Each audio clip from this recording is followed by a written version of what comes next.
Welcome to our Introduction to Birding with Rebecca Boyar, Pine Bush and West Coast Seed Sales Representative.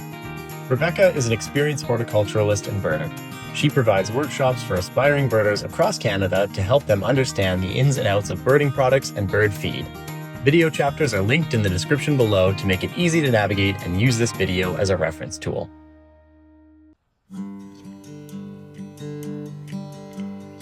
Supplementary feeding can support survival during winter months. Well-fed birds are more likely to breed and raise healthy chicks. Providing food in the early spring, specifically when you're looking at hummingbirds, when there is no source of food around and they've made the long migration up, it's really important to get feeders out and help to support those populations. During the last few years, we've had an epidemic of wildfires across Canada. Speaking to a local ornithologist, he's suggested that populations have been decimated by as much as 90%, and it'll take up to 5 years, good years, for populations to recover. We can help by supporting them with safe, secure food sources. I've been a professional horticulturalist for 35 years, and to me, bird feeding goes hand in hand. Birds will take care of insect populations. Birds will pollinate. Like people forget, they always think just bees, but birds like hummingbirds, they pollinate up to 200 flowers a day.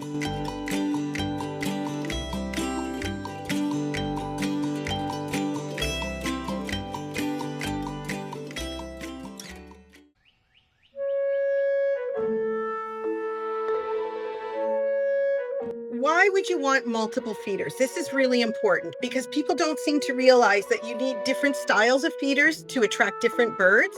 Not all birds eat the same way, and not all birds eat the same food. So it's really important to have multiple feeders out for a variety of reasons, not just to attract different varieties, but you don't want too many birds congregating at one feeding station at a time. Otherwise, there's aggression. So you'll have fighting. You could spread disease if one is sick. Now you're infecting a large population of birds. Feces, droppings, bird droppings. You don't want an abundance in one spot. So it's really great if you can have multiple feeders. So really important to have those multiple different styles of feeders, but also space between your feeding stations so you can spread the birds out.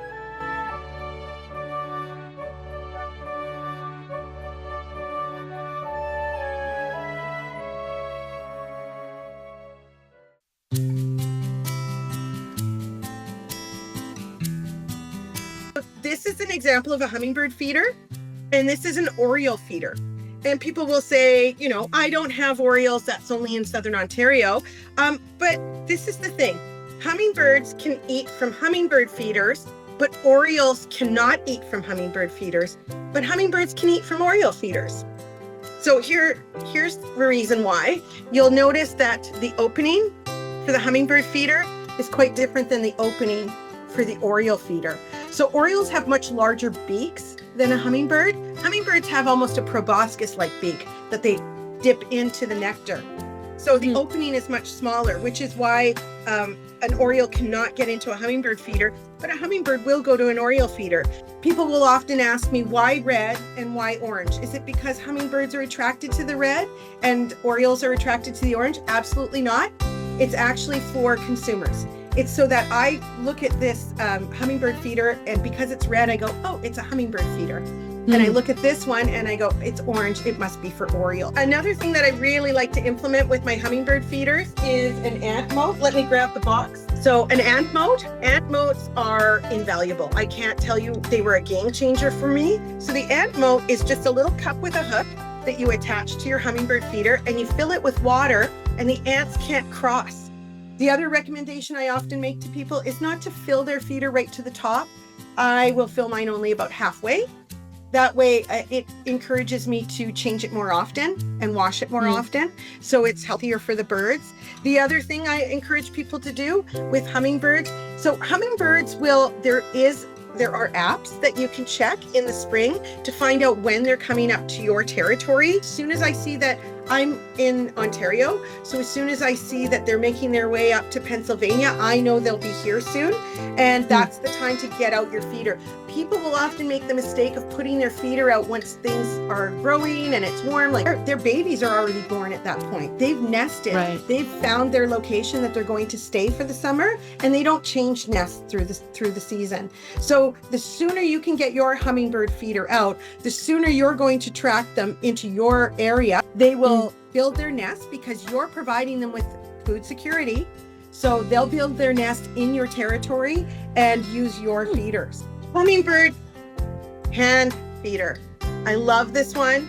It works. One of the things that I recommend is to put it out near one of your feeders. So I actually have a hummingbird feeder that I keep on my deck, and I would put this out on my patio table for it took about 2 weeks for them to, once I noticed the hummingbirds had picked up on it and they were going to it and feeding from it, I went outside and very patiently, you can get them to feed from your hand. They're not afraid of you, and especially if you're around the birds a lot, they become very, very accustomed to you being around, and they seem to know that they're a lot faster than you, so they don't worry. Yeah, they don't worry. Really beautiful little stocking stuffer, little gift for Christmas.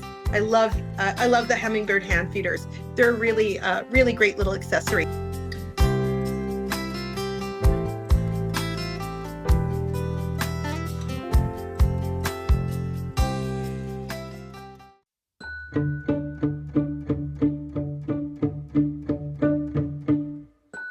These are platform style feeders. This one, it looks like a tray. Obviously, mesh in the bottom to let moisture come through. This is also a platform style feeder. This is actually one of my favorite feeders. This was one of my first feeders from Pine Bush. So I'm from the prairies originally. I didn't know anything about cardinals. I've been living out here about 20 years, and I've been feeding the birds the whole time. Never got a cardinal in all that time. And I didn't understand why. I was speaking with my manager at Pine Bush and told him my dilemma. And he said, you're not using the right feeder and you're not using the right feed. I'm going to set you up. And he sent me this platform feeder and told me to put safflower inside. So safflower, it's a white seed that you often see mixed in with black oil sunflowers and that sort of thing. Cardinals or grosbeaks in general, because again, cardinal is just a red grosbeak. They do not like to perch. They need to sit flat-footed. They need a good line of sight. They're very skittish, so they need to see around them, and they'll watch for predators. You'll notice with couples, the male will often be watching while the female's eating, and then they swap, paying attention for security reasons. So as soon as you put out a platform feeder, you'd be surprised what you can get. Platform feeders are really great for larger birds. You'll see blue jays, all kinds of woodpeckers, all kinds of larger birds that will come to this. I often put a different mix of feed in, from peanuts and safflower and black oil sunflowers, all kinds of different seeds, because again, you'll see this will attract a lot of different kinds of birds.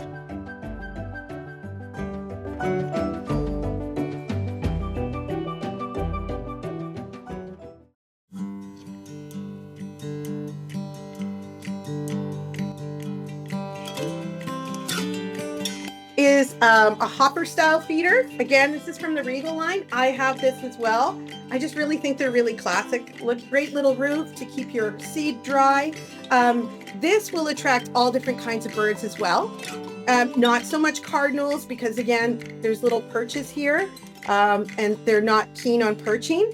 But you'll be able to get all sorts of different styles of birds coming, or different varieties of birds coming to a hopper style feeder. So I would always encourage everybody. I would encourage people to have at least one of each 4 style of feeder. Whatever feeder you choose, as long as you have a platform, a hopper. And now I'm going to show you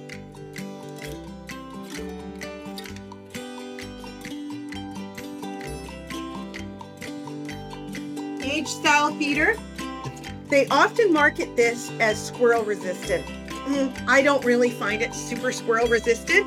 I do find it will keep out the larger squirrels, the grays and the blacks, but I find that the holes are small enough for chipmunks and little red squirrels to get inside. But I do find if you can couple up your feeder with a baffle, with a squirrel baffle, that really helps. It helps a lot. So the cage will keep out the larger squirrels, and any of the smaller squirrels, they won't be able to get up past the baffle up to your feeder. They just can't they can't make their way, the poles in the center, and they can't make their way up. I have found, and I really actually only incorporated these into my feeding stations within the last 6 months. Huge difference. I rarely have squirrels get up now. You might find one up, but it takes them all day, and it's really hard, and you'll find one that makes it up. So I really actually find that these are really beneficial. The other thing you can use them for, if you want, is as a shelter on top. That will keep your feed dry. I also find that it really helps with the little birds in the winter. It gives them a sheltered place to go, stay out of the snow and the storms. I do like the cage feeders, not just for squirrel resistance. I actually focus more on them for the smaller birds. The smaller birds, you'd be surprised, they love to go inside the cages. It doesn't matter what style of cage. You can go with this style. There's all sorts of different styles, but I have one cage feeder on every feeding station. You'll find your little chickadees and your little, just all the little birds like to go in here, and they feel safe. Cage feeders, yeah, they're sort of squirrel resistant, but honestly, I like them for the birds, the little birds. I find that they benefit the most from them.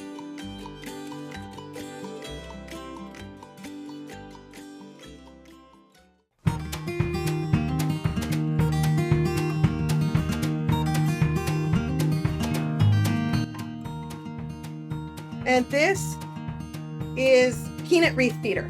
So you can go like, when you purchase it, you have to clip it together, and you can fill it with peanuts. Okay, peanuts in the shell, but peanuts in the shell will work. And I actually really enjoy incorporating suet balls as well. So suet balls. So quite often, especially in the winter, I'll put peanuts in the shell, a suet ball, peanuts in the shell, a suet ball, and I incorporate the suet balls in. Or you can go just suet balls if you want. But I do find sort of a mix really stretches something like your suet out. And I really like the peanuts in the shell because I really enjoy watching the birds eat. It's a lot of fun. Rather than just giving them shelled peanuts, I like watching them have to crack it open and work at it a bit. And I think they like that too.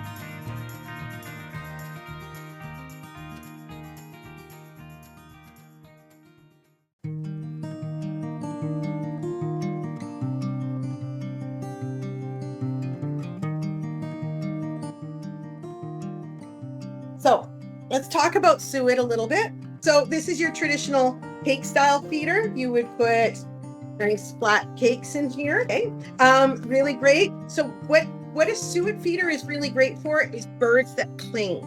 They like, so your nuthatches, your woodpeckers, that's why you'll see a woodpecker on the picture. They like to cling and eat. Nuthatches in particular eat upside down. So they cling upside down when they're eating. But you'll see all kinds of birds coming to suet. And it's so funny because a lot of people will say to me, is the fat in suet just to hold the seeds together? Absolutely not. The birds eat the fat. It just helps give them that extra energy. I often give a lot of suet as well as a lot of black oil sunflowers during the winter months because they do have so much fat, and it helps to give them the energy they need to stay warm because they shiver and they're using energy. What I love about pine bush suet in particular, not only is it all 100% Canadian ingredients, but we use beef liver fat or beef kidney fat, pardon me, and it has one of the highest melting temperatures for suet. So I've actually had these out in the summertime in our 40-degree heat, and they don't melt. So something to keep in mind. It's a little bit much higher quality than your average suet.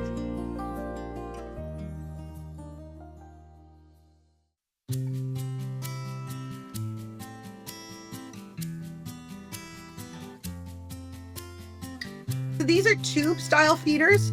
Tube style feeders, they come in, you'll see different styles of mesh, outer mesh. That's because different styles or different kinds of feed go into these feeders.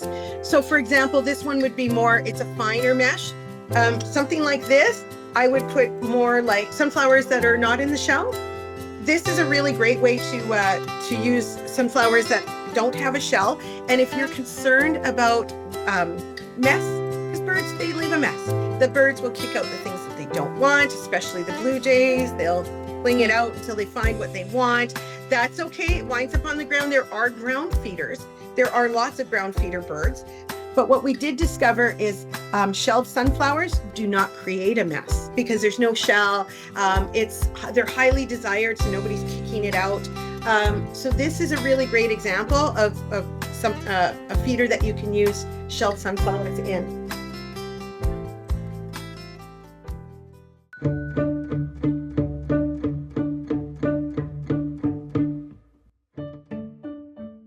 One of the other things I wanted to touch on is just how the different materials that are very popular nowadays. One of the things that I do find is older people like me, we're looking for function more than anything.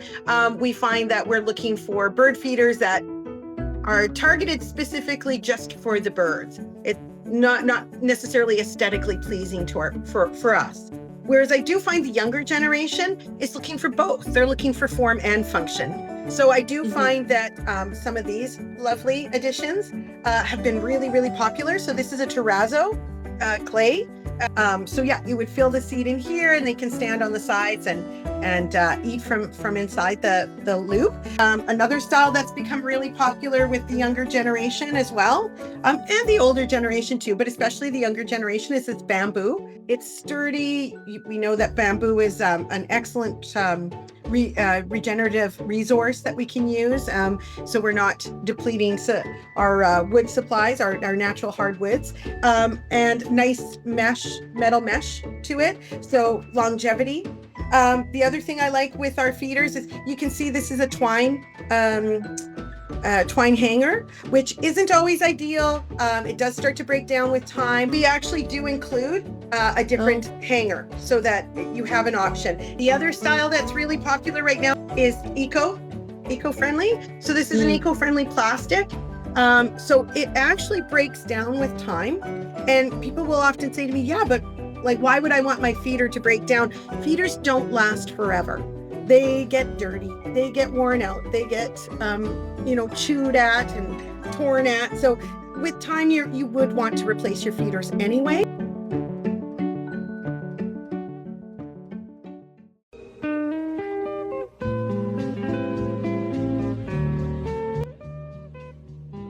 Something that you might want to consider having, or at least having on your shelf for consumers or for your customers, is a proper set of brushes to clean your hummingbird feeders and to clean your feeders. It's really important that people not only, especially hummingbird feeders, but all your feeders need a clean every once in a while. Hummingbird feeders for myself, I clean mine at least on a weekly basis. 40-degree temperatures like we get here, your nectar does start to ferment. Molds will start to grow in the little florets and stuff. So it's really important to get a brush that's small enough that you can clean the florets.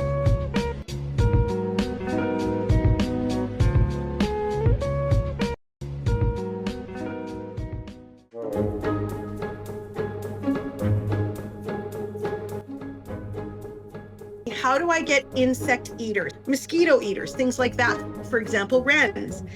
They don't eat seed, they eat insects. So you can't attract them with feeders, but you can attract them with housing. This style feeder or birdhouse is really nice because it has multiple faces with different size holes. You can attract the bird of your choice based on the hole that you put. Believe it or not, up to 14 wren will live in here through a season. It's a packed home. The one thing about wrens, they do like to fill their bird house with a lot of twigs and things. So I recommend cleaning it out at the end of the season. They're migratory birds, so they're only going to come and stay in your house through spring, summer, and then part of fall, and then they'll make their migratory trip down.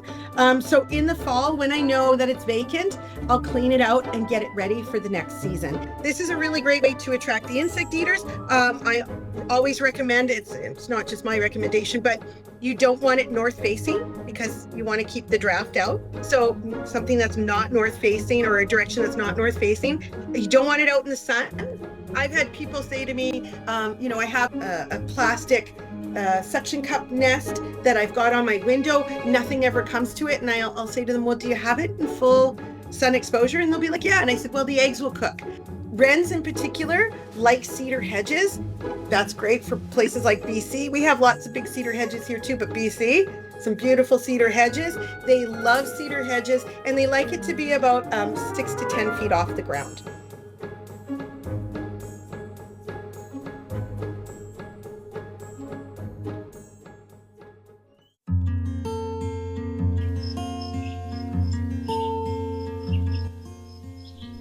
Really important for birds. I never really realized how important it is.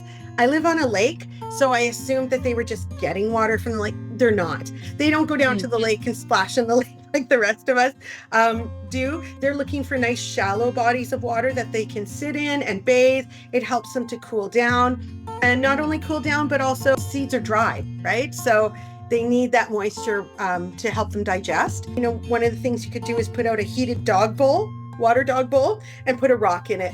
And it just gives the birds somewhere to go and access water through the winter months.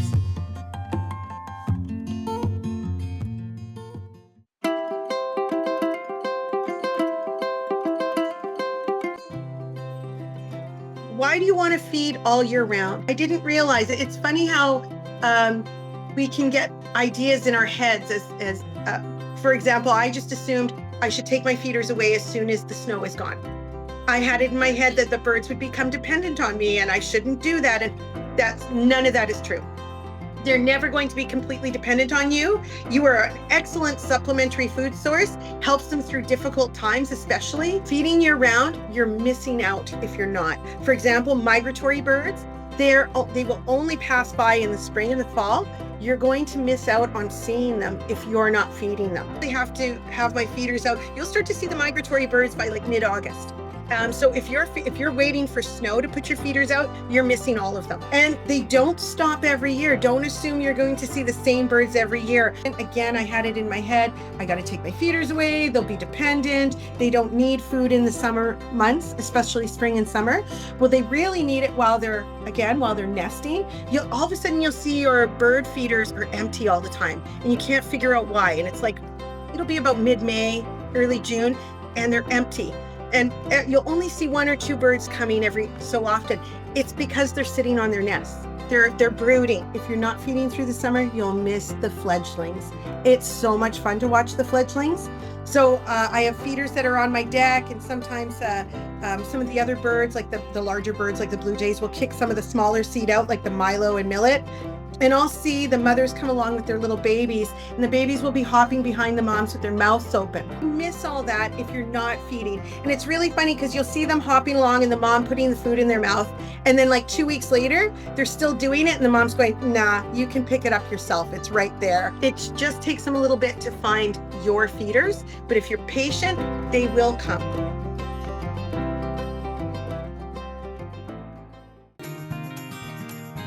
Thank you so much for listening and participating in this training session today. If there's any questions that you have, please don't hesitate to reach out to me.